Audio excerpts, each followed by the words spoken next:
Everybody,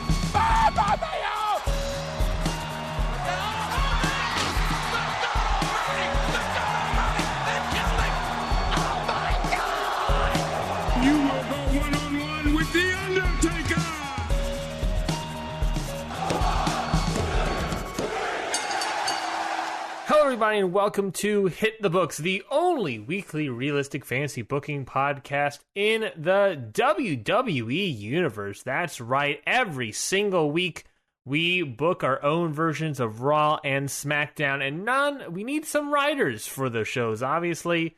So I am the head writer of Monday Night Raw, Ryan Knightsey. I almost forgot my name for a second there. And with me, as always, is the man, the myth, the legend himself, the Spicy Nugget. For 2021, Mikey Manfredi. Mikey, how you doing, my friend? 2021, more like 2020 Nug. Not a rhyme. Don't go immediately into a dab. I'm insulted. I'm insulted by the dab. I'm insulted by the lack of rhyme. Like, it could have been 2020 fun. I don't know. but that doesn't have to do with my nickname of Spicy Nug. 20 Nugget. 20 something 20 no. Spicy one. Spicy one, there it is. The spicy one. Into the Lord's year, spicy one. Oh my god, the spicy one. The spicy year. Why didn't anybody?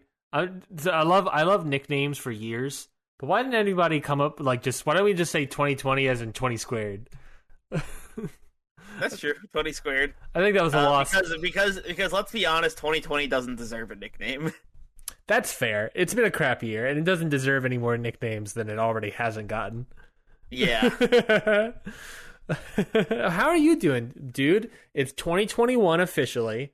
It is finally 2020 is kicked out the door. Let's hope things improve. Yeah, well, what are you talking about? As soon as the clock struck midnight, my mask dissolved. I assume everyone else is dissolved. Went up into thin air Thanos style. The masks and the coronavirus just all just poofed into nothing at midnight. Yes, all of a sudden everything was fine. Yeah, when I got my stocking on Christmas Day, there was a vaccine in there.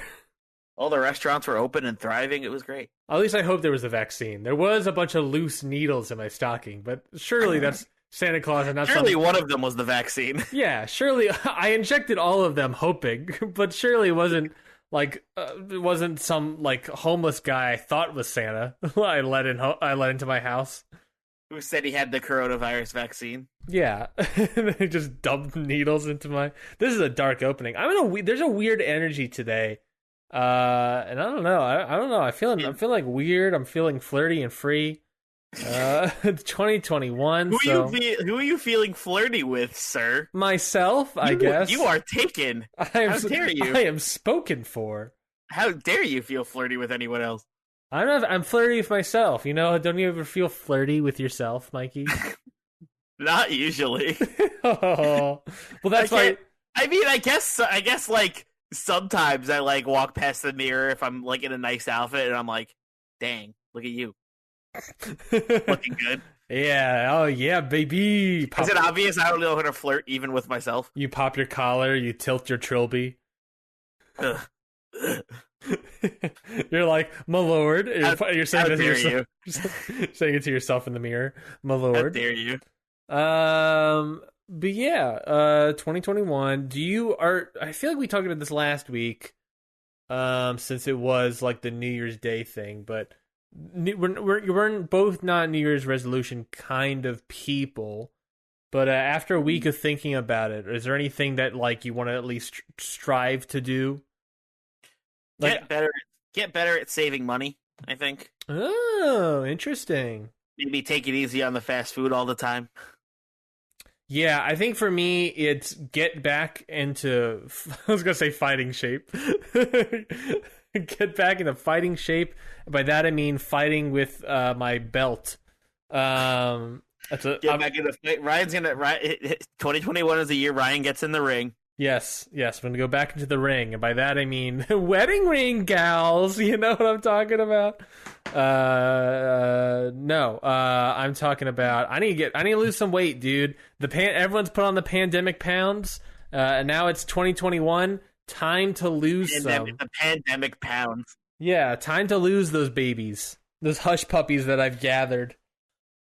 It's like the freshman 15, but what is it like the I think I like the pandemic pounds. I think that works. There's no number. I don't remember what I weighed before the pandemic, but I weighed myself recently, and I think I've basically gained 15 pounds since the pandemic has started. I don't even want to know. That's fair.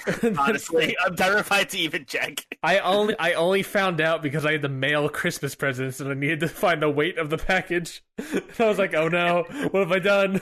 I wasn't ready for this. I wasn't ready for this morning. But yeah, I need to get rid of those pandemic pounds. I mean, obviously, like, you and I are gonna be like the last people to get those vaccines and whatnot, but I really want to, like, try to go back to my rock climbing gym, to go back there. I really want to. That's another resolution is get vaccinated. Oh, well, yeah. An easy to do resolution, but I want to, like, as long as they start rolling it out to people like us soon. Yeah. I mean, my thought process is that, like, around February, things will not go back to normal, but go back to when they were, like, it was like August, July, where it was like, okay, it's crazy out there, but it's less crazy than it kind of was. It's still not great, still social distance, still wear masks, but it's not like holiday season where it's like in Georgia, we have like 7,500 cases a day, still rising. As this podcast is being recorded, it's, I think it'll go back to normal, and then maybe it's like, okay, maybe I can go back out to the gym and whatnot, and then I'm probably guessing around April, May is when we'll get vaccines, since we're young, healthy people for the most part, besides these pounds that I've gathered. Again, these hush puppies. These hush puppies. But we're one day at a time, I guess. I don't know. Yeah, one day at a time. Yes. That's just the new slogan for every year from now on. Hey, baby, it's what it is. It's what 2020 has become. If there was a tagline to 2020, it was one day at a time. Now 2021 is like, let's get back those days or something. I don't know. 2020, it'll end eventually. It'll end. Don't worry, this will fly by way faster. It did, though. I feel like 2020 simultaneously just started, and has, like, I feel like it just started, and also I feel like it's gone by so slowly. Yeah. I feel like it's gone by so fast, yet also so slow at the same time. Yeah, I don't know. I 100% agree. I have no idea what it is, but it's just like this is what it feels like nowadays. Yeah, it's crazy. It's crazy, and I don't like it. Me neither. Okay, well then let's get into it. It is Friday, so you know what that means. That means it is hit the books time. Yeah, slide that little reference in there. Rip to a real one. Yeah. I don't know why I'm acting like a DJ disc jockey over here. Oh boy, maybe that's what our weird mood is currently. Anyways, probably. I think that might be part of it. Yeah. Anyways, it's time for Hit the Books. It is time. I was like, I can't get into it too much, man, because it's 2021. It's been like 2-3 weeks by now. Yeah, but we're. I guess to put a date stamp on this, we're recording this the day after. Yeah, the day after the news was broke about Brody Lee. Yeah. So it's a little weird mood. Yeah, definitely. Rest in peace, man. Yeah. Great. Apparently a great guy. Obviously we've never met him, but from all the stories people have been saying, he was clearly an awesome person in and out of the ring. So exactly right. Rest in peace. Exactly. He will be missed by a lot of people, and we'll get through it. Yeah. I'm sure you guys on Independent Waters watched an indie match from Brody Lee back in his indie days. Yes, we did. And I'm thinking about doing like an in memoriam article from like all the wrestlers that passed in 2020. I'm thinking about writing that. It's gonna get but timestamp. It might be out. I guess is what I'm saying. Who knows? Maybe. But let's get into the goddamn show. Let's get into Hit the Books. Like we said at the top of the show, Friday Night SmackDown is Mikey's domain. I handle Monday Night Raw. Every single week, we've booked our own versions of Raw and SmackDown, and we present them to each other, but also you. It's almost like our own Secret Santa every single week, Mikey.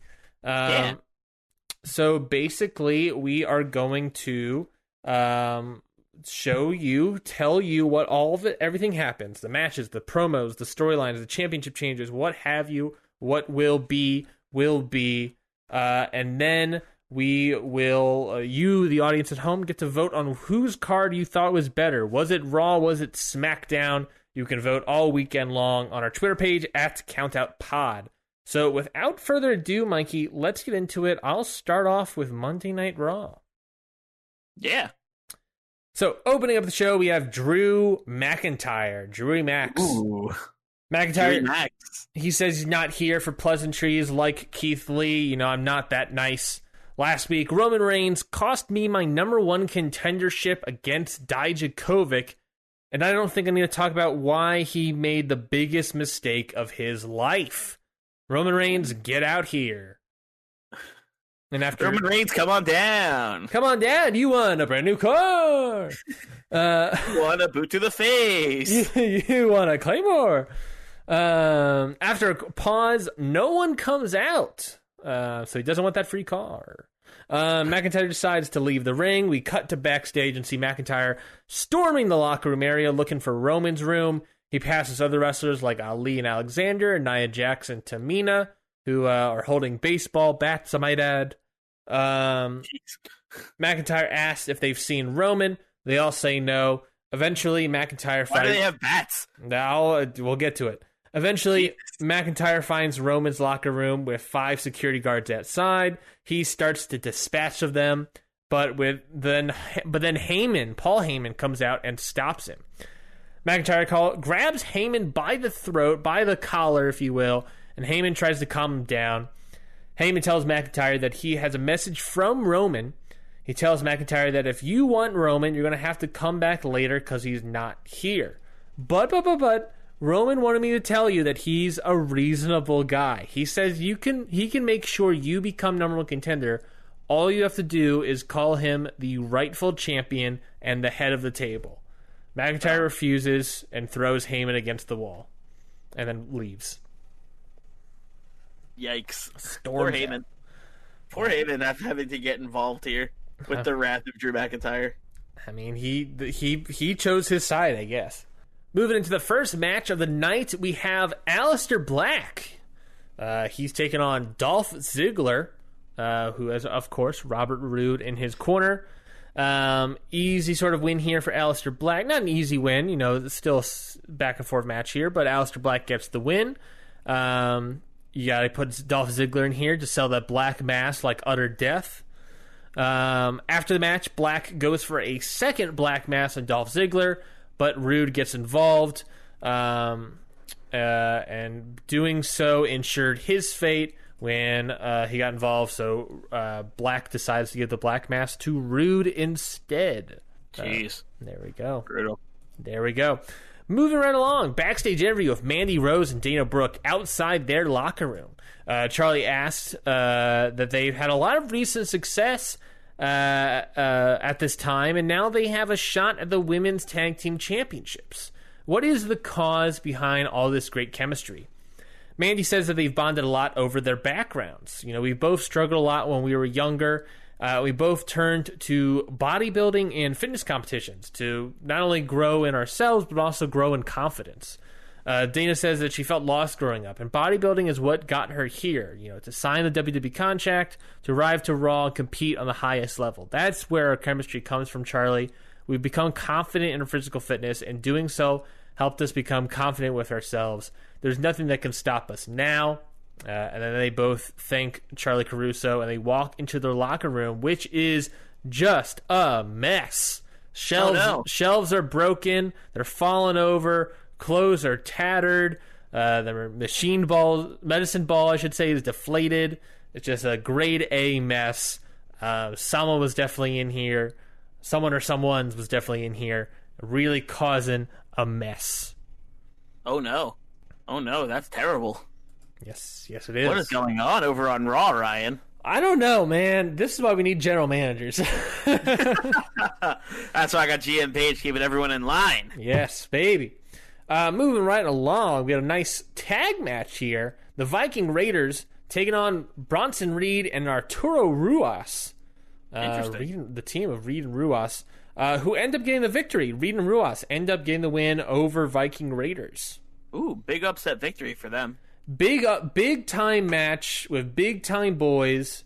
And big time stakes. Big time stakes. Well, not big time stakes. I guess normal stakes. But a big win at the very least. Regular size.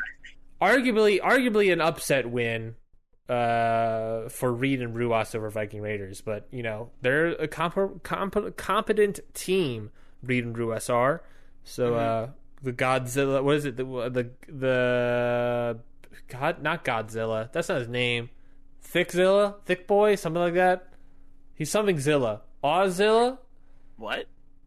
Bronson Reed. I was trying to think of his nickname. I couldn't think of it. I have no idea. I'm going to look it up because I don't remember what his... Also, Arturo Ruas had one, I think. Arturo Ruas. Everyone has a nickname these days. Yeah. Back in my day, no one had a nickname. They were just Ric Flair. He didn't have any nicknames.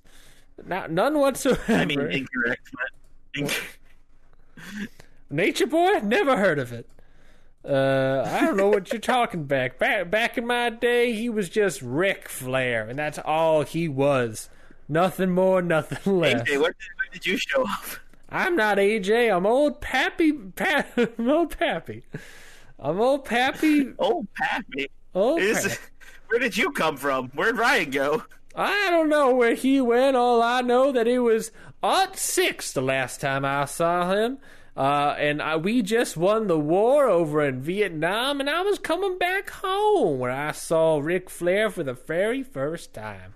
He was taking on Dwayne Johnson in a great match that involved those two men. And Dwayne Johnson, of course, no nickname to his name. All we knew him as is Dwayne the Main, which is a nickname we've never given him, but it doesn't exist.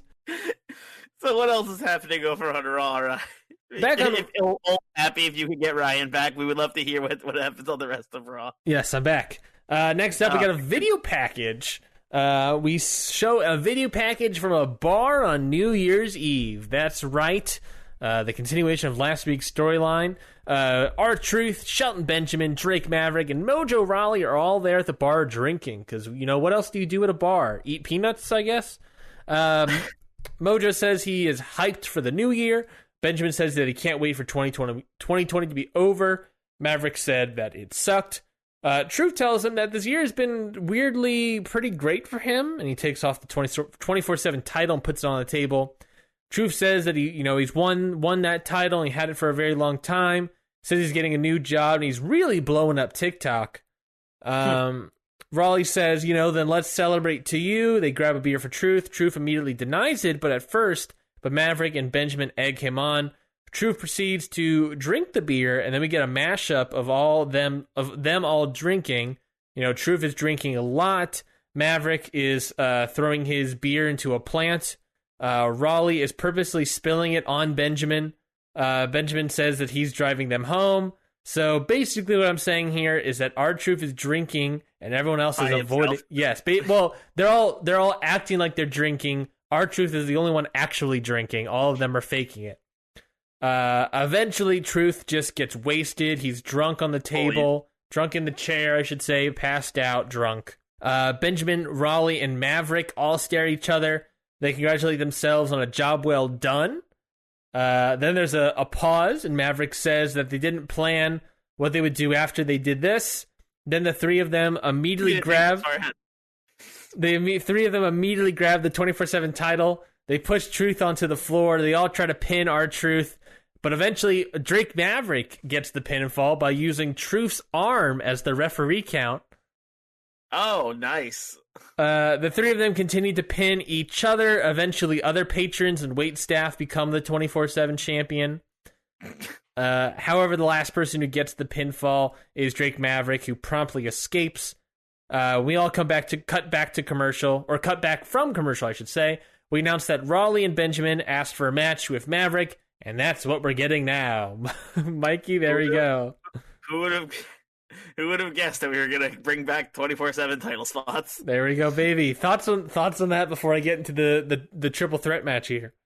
I mean, I knew something was up when Benjamin, Raleigh, and Maverick asked Truth out drinking. Yeah, something was something up. Clearly up there. Mm-hmm. I didn't know what it was. I didn't know if they were trying to get buddy with him now that he's a referee, or if they were trying to get to the 24/7 championship. Well, they've done it. They've gotten the 24/7 championship. So there we go. 24/7 championship match. It's triple threat. Shelton Benjamin, Mojo Rawley, and the champion himself, Drake Maverick, defending it. An official match for the 24/7 title. Who what? Yeah, well, these happen. We've done these before. The idea is that it's 24/7 rules, but if you have a match for it, the 24/7 rule is suspended until the match is over. Oh, okay. So triple threat match proceeds, and the winner of said match is going to be Shelton Benjamin. Whoa, Drake Maverick not holding it for very long, huh? Well, I guess technically he held it from Thursday night, Friday into Monday. So I guess he had it for the weekend. I like to imagine that Drake Maverick posted a bunch of photos with him and the belt over the weekend celebrating the new year. Yeah, probably. After the match, when Benjamin is getting his hand raised, he looks over and the referee is not the referee of the match, but instead it's R-Truth. Truth rolls up Benjamin and counts his own 3 count, thus winning back the 24/7 championship, and quickly escapes from the ring area. Is this an abuse of power? Yeah. We define power, define abuse. It is abuse of his referee powers. Yeah. His referee responsibilities. I mean, he did. How is it abusing it? He used it. They abused his powers. He used it for himself. I guess. I think it's all fair in love and war. It's all fair in the 24/7 title. Exactly right. When the 24/7 title's online, everything's fair game, basically. Yeah, I guess so. Moving right along into the next segment. It's Drew McIntyre. He's standing in the parking lot waiting when he sees Roman's car pull up. And he takes a golf club and swings it at Roman's window, shattering the windows. Roman gets out and attacks McIntyre. We get a huge back and forth parking lot brawl, resulting in Roman Samoan dropping McIntyre onto a car's hood. Roman tells McIntyre that all of this could have been avoided if he just did what he was told. Listen, just stay in line, man. This could have been avoided, is what he's telling him. Exactly right. If you were actually doing what you were told, what my associate Paul Heyman told you, then we wouldn't be having this problem. That's true. Your back wouldn't be in pain. Your back wouldn't be in pain. Yeah, you fool. What are you thinking? I'm liking it. There's a good segment. I like it being like, listen, this wouldn't have been a problem.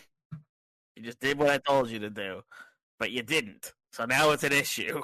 Now it's an issue for me. It's an issue for you. Moving right along. Next up, we have a singles match between Randy Orton and Cedric Alexander with Mustafa Ali and Alexander's corner as well. Randy Orton gets the win, and he wins with a spear. Very interesting. It almost sounds like Randy Orton is sending a little bit of a message to a certain somebody. A certain somebody that didn't want to team with him. A certain somebody. Who could that somebody be? Who else's finisher is a spear over on Raw? Weird. Big E? No, Big E's not on Raw. Let's think. Goldberg? Oh, Randy Orton versus Goldberg at WrestleMania. Oh, there it is. There, you're hinting at it. I guess we should also start thinking about having the possibility of Goldberg at WrestleMania, and maybe Brock Lesnar back. I didn't think about that, but oh no, Maybe. Let's start thinking about those people.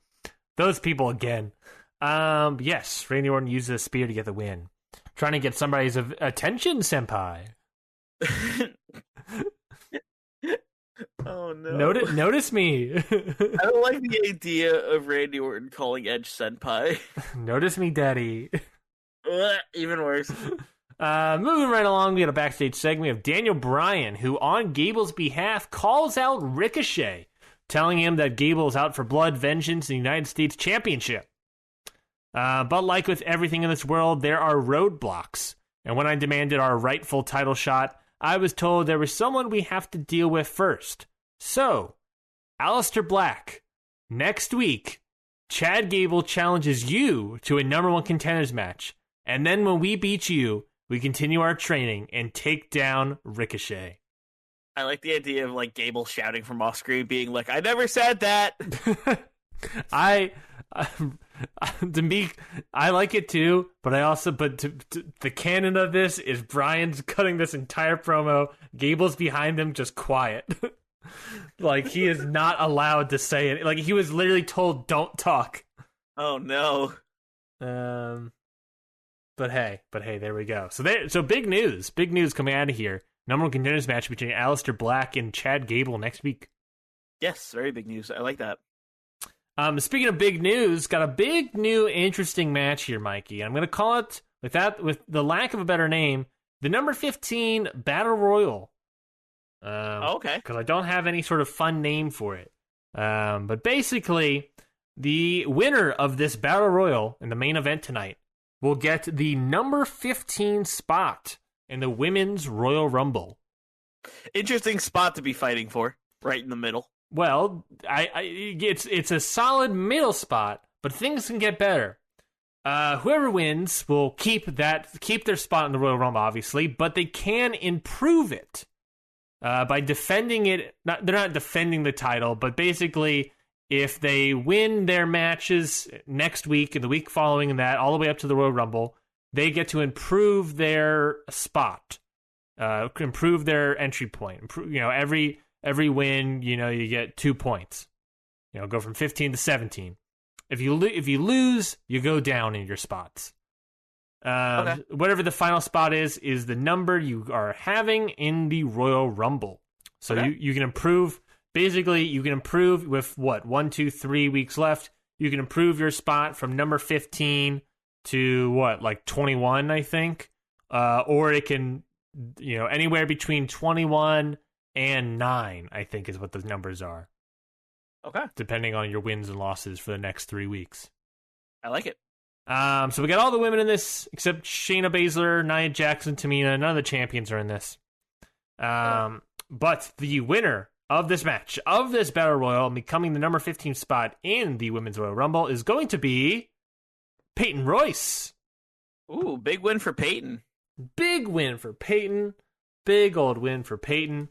Number 15 spot in the Royal Rumble currently, and she can obviously improve that with the weeks to come. So congratulations to Peyton Royce. There's obviously other things that happen in this Battle Royal in regards to Rhea Ripley, Ruby Riott, Chelsea Green, Mickie James, Liv Morgan, all sort of involved with eliminations on each other and whatnot. Is there anyone else? Candice LeRae eliminates Bayley. What else? Asuka is not in this. Okay. Yes. I'm not going to have Asuka in this. I'm going to take out Asuka. Interesting. But Asuka's not in this. So basically, it's a Battle Royal with Rhea Ripley, Bayley, Candice LeRae, Dana Brooke, Mandy Rose, Peyton Royce, Ruby Riott, Chelsea Green, Liv Morgan, Mickie James. Okay. And Peyton Royce gets the win. That's your main event. Nice. I like them all fighting for the number 15. I like this idea you've put in play here. Yes. Of them, fighting for this 15 spot and then being able to improve it later. Yeah, I vaguely remember a storyline like this in one of the SmackDown vs. Raw video games where your character was able to basically, I think it was like get the spot from other people or something like improving your spot. And I like the idea of... I think I remember that. Yeah. I don't remember. It might have been like 06, 07 or something, but I vaguely remember it. I don't exactly remember this story to a T, but it was something along those lines of like, I like the idea of getting a spot in the Royal Rumble and like doing your best to improve it week after week. Yeah, it's definitely interesting. I personally love the randomness of the bingo ball, the bingo wheel. I mean, that's fair. You can't go wrong with the randomness of the bingo sphere. Yeah, the bingo globe or whatever. The bingo globe. The tumbler. Is that'd be a better word? I like the bingo tumbler. Yes. But that's Monday Night Raw for you, Mikey. Thoughts, comments, questions, concerns? I like it. I like your Raw. I'm still wondering why those people had bats. I'm assuming it's because they just destroyed that locker room area, but I'm not sure. I'll give a sly thumbs up to that. There was some very interesting things with Drew McIntyre calling out Roman, and Roman being like, "Nah, I don't feel like it." All around, just really good. Yeah, appreciate it. Yes, you are right that Nia Jax and Tamina were using those bats to destroy Mandy Rose and Dana Brooke's locker room. Yep, that is what they were for. Plant the seeds. And yeah, I think after the Keith Lee story with Roman, it's like an opportunity to showcase the character of Roman Reigns here. I think that's what I'm trying to achieve. And so it's just sort of figuring that out, basing it obviously off of the new character that Roman's doing now in the real life world, which is, I don't know. I think we're all still trying to figure it exactly out. Like, we all get the idea that's like, I'm the head of the table. It's like, okay, but what does that mean? And it's just figuring the characters out. He's the best. He's I don't know. Yeah, but it's also, for me, on my end, it's figuring that out, and what does that mean when you're not the champion? You know, you can easily say, like, I'm the head of the table when I'm the champion. What does it mean when you believe you should be the champion, that you're the rightful champion, or you believe you're the rightful champion, I should say? And what does it mean to be like that? Well, you don't have to come up with that, right? Because he, in his heart of hearts, believes he is the champion. So that's why he's saying he's the head of the table, right? Yeah, and which is true. But it is this idea of like, okay, well, he's not the champion, so what is being head of the table, rightful champion? Like, what does he want other people to do? Maybe for him or with him or something. Like, and also the aspect that I don't have the Usos. So figuring out these specific character details. Whose table is Roman at the head at?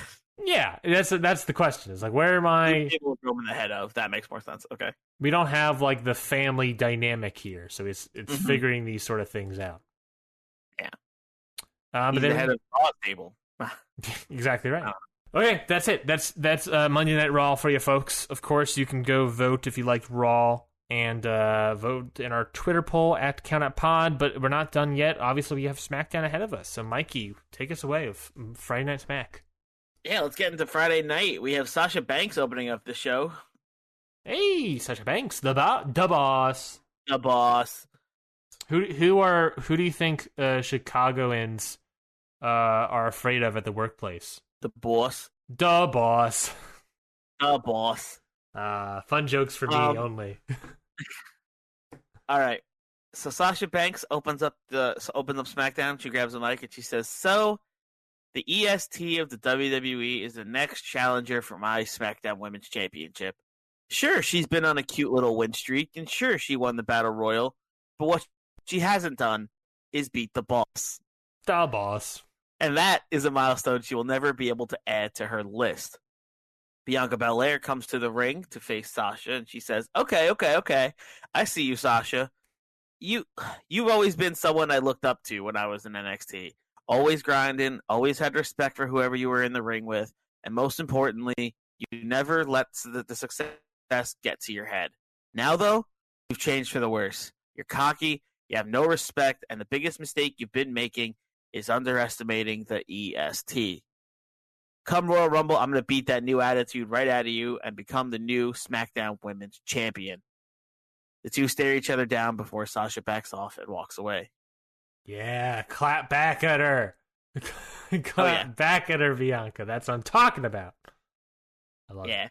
I love it. We have and then after that show opener, we have our opening contest. We have Sonya Deville taking on Alexa Bliss, and Sonya Deville picks up a victory.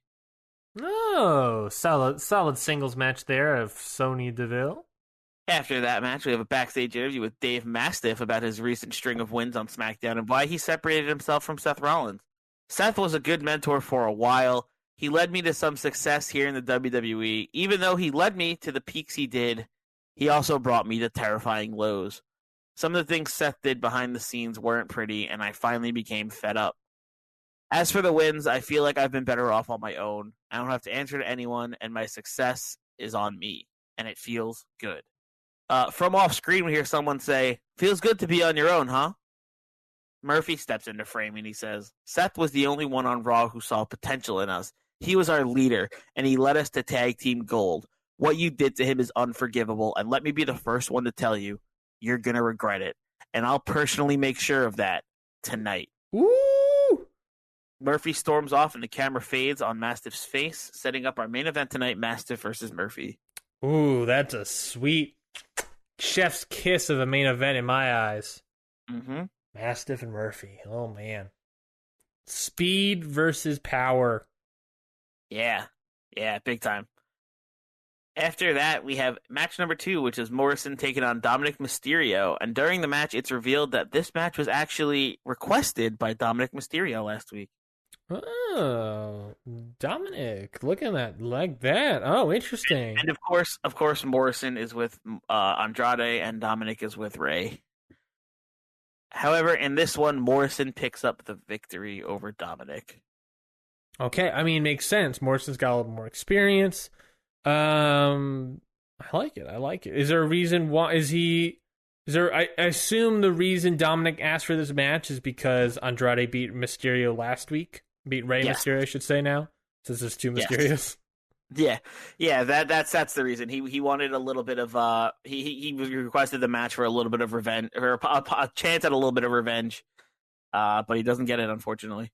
No, he does not. He does not receive it. Yeah, he's gonna have to get it a different way, maybe. Yeah. They might have to team up or something. After that match, we have an interview with a WWE doctor about the condition of Kevin Owens after the attack from Samoa Joe last week. The doctor says while Owens did suffer some minor scrapes and bruises, he isn't seriously injured.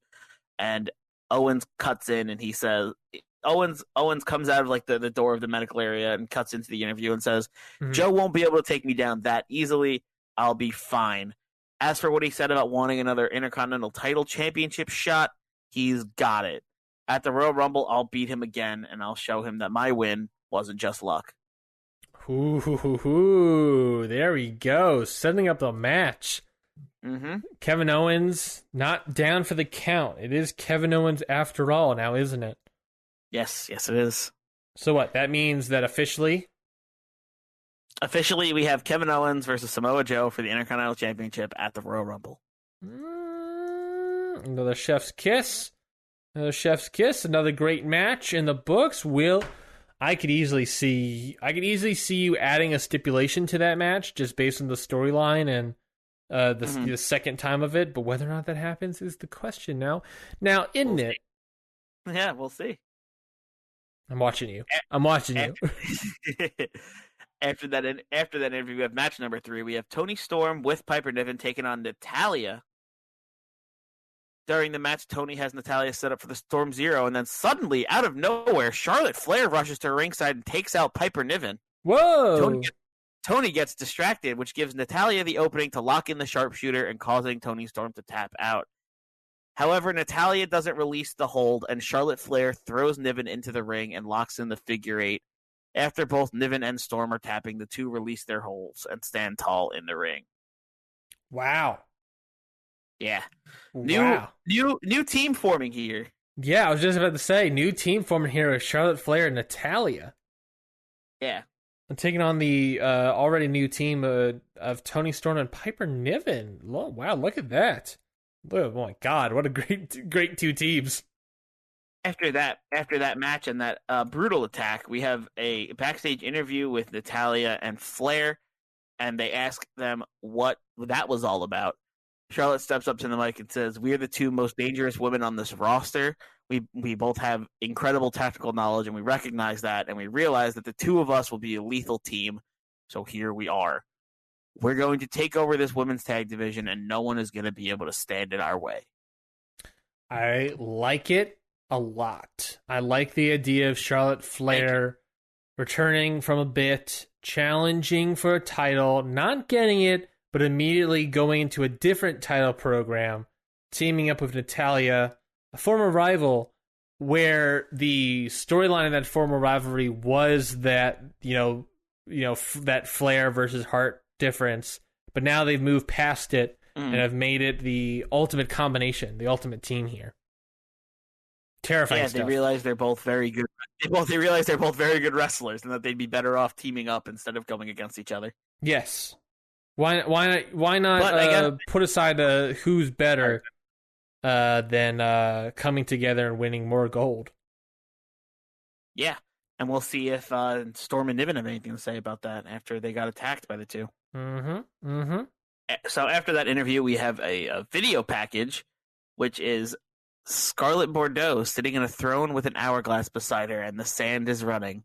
She says, "Time, the great equalizer. Kings, dictators, the most powerful people on earth, all eventually succumb to time. Even you, Braun. But you see, your time is running out quicker than most, because you decided to pick a fight with a man. Nay, you decided to pick a fight with a devil. This devil isn't happy about what happened last week. And soon, Braun, your time will be up." Scarlet knocks the hourglass off the table, and it shatters, and the base of the hourglass spins to a stop, and it reveals that Braun Strowman's name was carved into the hourglass. Oh, man. I feel like, Mikey, one of your strong suits is writing these stylized promos. Like, I feel like when you get the idea of, like, the stylized program, or this promo, like this, like the Karrion Kross one here, I think you did well with the Bray Wyatt one recently as well. I think it was last week, I think is when the Bray Wyatt one was. 2 weeks ago. 2 weeks ago, yes. I think you did well with that as well. The I believe it was Drew McIntyre snake drink one. The snake venom alcohol? Yes, or going all the way back to the break of Rusev Day. Like, when you get the idea of like this sort of stylized promo, you are just so masterful at it. Thank you. I appreciate that. Yeah, no, you're really good at that. It's because it's like I can see the visual. I can see Scarlet Bordeaux saying all these words, or I guess just Scarlet saying all these words, and it's just a great promo. Really sets up Karrion Kross, who he is through Scarlet, sets up his, who he is as a devil, and sets up him taking on Braun. I thought it was great. Thank you. I appreciate that. These are definitely I guess it comes across, but these are definitely my favorite types of things to write. Yeah.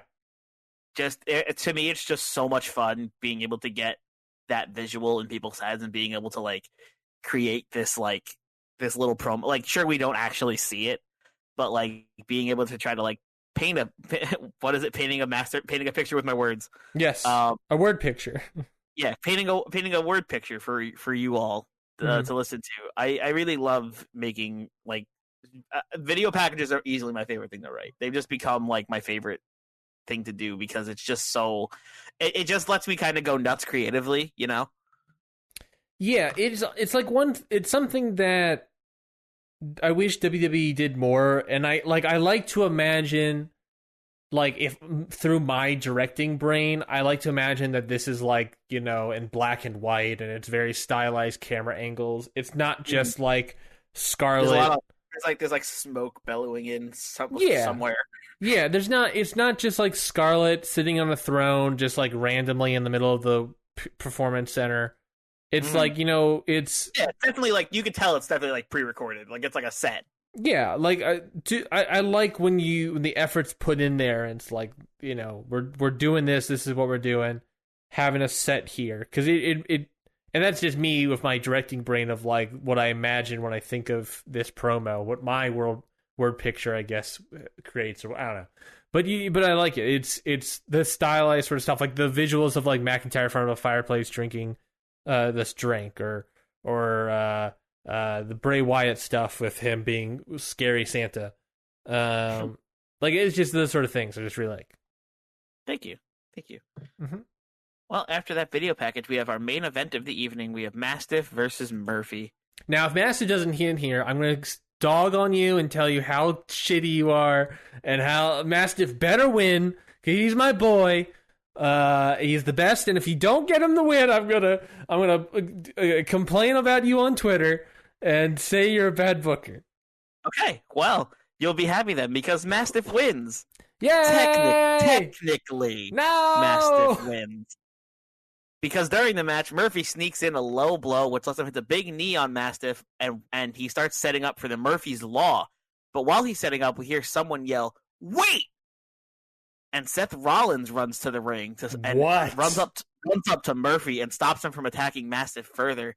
He hugs Murphy and he says, "This one is mine."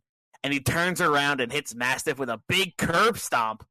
Oh my God. He flips Mastiff over and he says, "You chose the wrong side." And Rollins and Murphy stand tall. Now, see, I say Mastiff wins technically because he wins technically by DQ. Yes. But Murphy and Rollins stand tall at the end of this one. God dang. Well, fine, I guess. I'm happy that you got me to be kind of happy of Mastiff getting the win, but you take my happiness out from underneath me. But also the return of Rollins, the arrival of Murphy officially was early in the show, but in a match, continuing the Murphy-Rollins connection and having them feud with Mastiff. I mean, we talked about how, I think it was last week, or we talked about how Silver Platter is right there, right? The storyline of this is right there. And now, not only that, but you get Rollins back from paternity leave. The storyline is just right there, right? Now the Silver Platter has been upgraded to a Golden Platter, I guess. Yeah.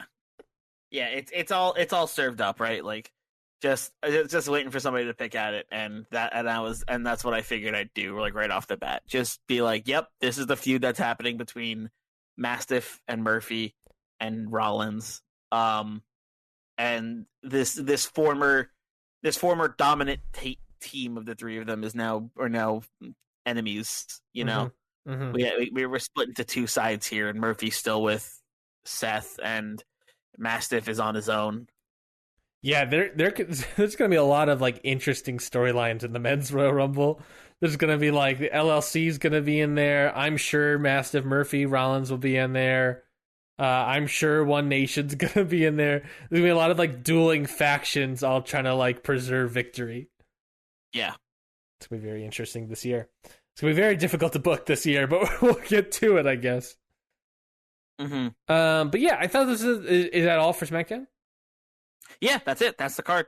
I thought it was really good. I liked it a lot. I liked, like I talked about, like the Scarlet stuff. I like the ending here, the main event, the arrival of Flair and Natalya as a duo, the announcement of the next match, the Royal Rumble, the final teaming up of Dominik and Rey. I enjoyed everything top to down. Oh, I can't speak without saying Bianca Belair as well. Her and the Boss. Looks like we'll get that match probably at the Royal Rumble, depending on the spots, I guess. What do you got? 4 matches possibly. Yeah, so we might get that. Yeah, I thought it was really good. I thought it was really, really good. I really liked this a lot. I thought it was a solid SmackDown. I no comments or concerns. No comments or concerns. Thank you. I guess those are all comments, actually. It was definitely weird writing it, but I feel like it came together very nicely. Yeah, I felt the same way. I don't know what it was about this week, but it was like I like how my Raw came out, but it was like weird trying to come up with the things. I don't know. It felt like I was writing from scratch in some ways, but in other ways I wasn't at all. Mm-hmm. Yeah, you know what I mean? Yes. Totally get it. Yeah. It's really hard to describe. It's I don't know what it is. I don't know how to really describe that feeling, but that's how I felt, folks. Yeah. So yeah, that's both of our cards this week. And with that means that those cards are presented. Again, you can go to Twitter @CountOutPod.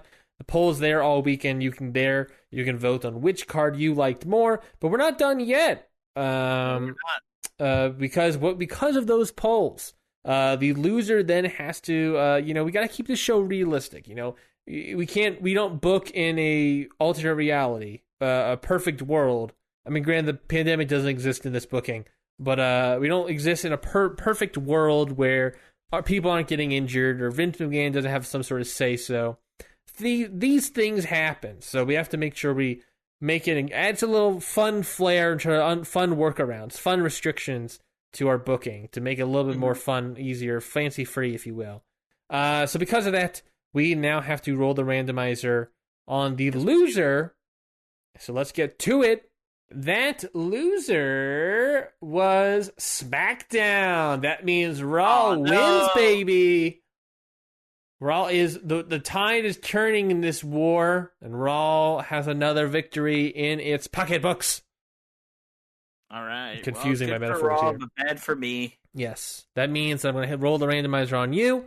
One of these reality-changing, alternate reality things will happen to you, sir.